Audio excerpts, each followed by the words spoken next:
6 Things About Islam. In the words of Swiss journalist and author Dr. Roger de Pasquet, the West, whether Christian or de-Christianized, has never really known Islam. Ever since they watched it appear on the world stage, Christians never ceased to insult and slander it in order to find justification for waging war on it. It has been subjected to grotesque distortions, the traces of which still injure the European mind. Even today, there are many Westerners from whom Islam can be reduced to 3 ideas: fanaticism, fatalism, and polygamy.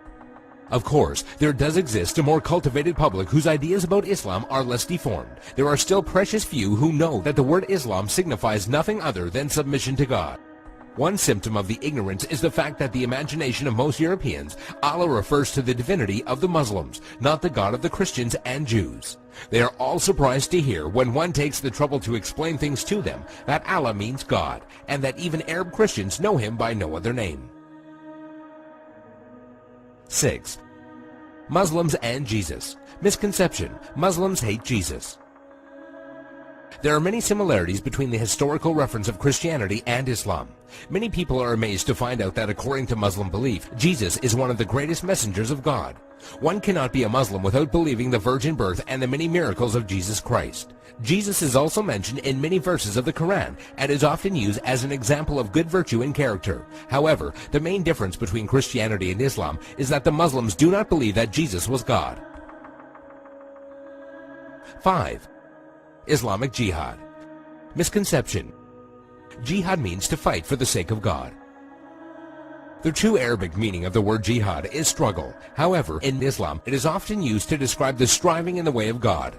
There are many forms of jihad, but most important ones are jihad al-nafs, jihad against oneself, jihad bil-lisan, jihad by being vocal, jihad bil-yad, jihad by using action, and jihad bis-sayf, jihad by using the sword. Each jihad is ranked differently, and it was reported that Muhammad returned from a battle and said, "We have returned from the lesser jihad, going into battle, to the greater jihad, the struggle of the soul."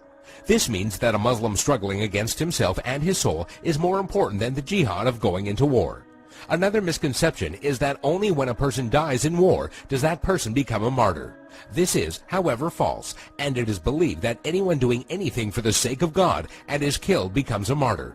A person who dies while performing pilgrimage in Mecca, a woman who dies while giving birth, or even someone who dies in a car crash while he was on his way to the mosque are all considered martyrs. 4. Muslim savages. Misconception: Muslims are savages and barbaric during war. Quite the contrary. When it comes to the conduct of war, there are 8 rules that every Muslim army must obey. 1. Do not commit treachery. 2. Do not deviate from the right path. 3. Do not mutilate dead bodies. 4. Do not kill children. 5. Do not kill women. 6. Do not kill aged men. 7. Do not harm or burn trees. 8. Do not destroy buildings. During the Crusades, when Saladin defeated the Franks, he honored the defeated Frankish army and supplied them with food. And during the Third Crusade, when Saladin's enemy King Richard fell sick, Saladin sent him a gift of fruits and horses. 3. Women's rights. Misconception: Women have no rights.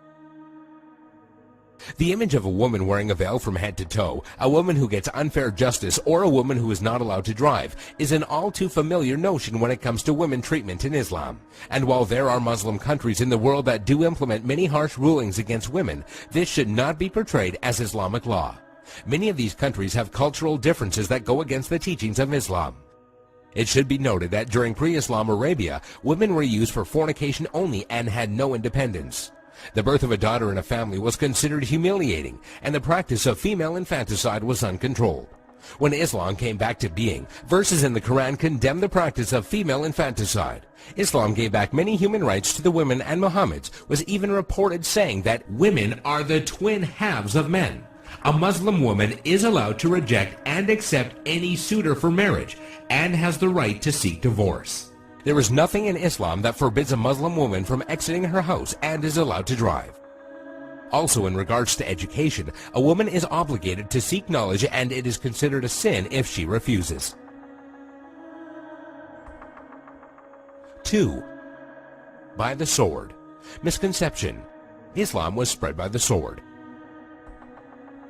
Historian Delasio Leary states, history makes it clear, however, that the legend of fanatical Muslims sweeping through the world and forcing Islam at the point of the sword upon conquered races is one of the most fantastically absurd myths that historians have ever repeated. There is no record in history that shows people forced by sword point to convert to Islam. When Islam spread through countries, they would set up private churches and synagogues for the non-Muslims they were governing, and because of the good treatment they had received, they themselves would convert. If one considers the small number of Muslims who initially spread Islam to the west, all the way from Spain and Morocco into the east from India and China, one would realize that such a small group of people could not force others to be members of a religion against their will. It is also interesting to note that when the Mongols invaded and conquered large portions of the Islamic Empire, instead of destroying the religion, they adopted it.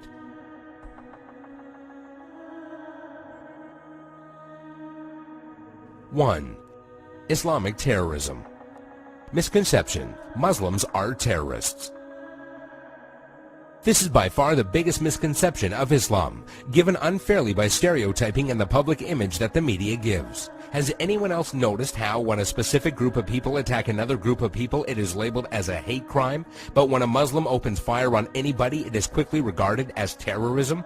Many political dictators and officials or extremist groups use the name of Islam as a strategy to garner followers and attention when many of their practices go against the true basis of Islam. The media has also portrayed Islam as a cult or a club where if you join you become a terrorist, and that is now part of your agenda.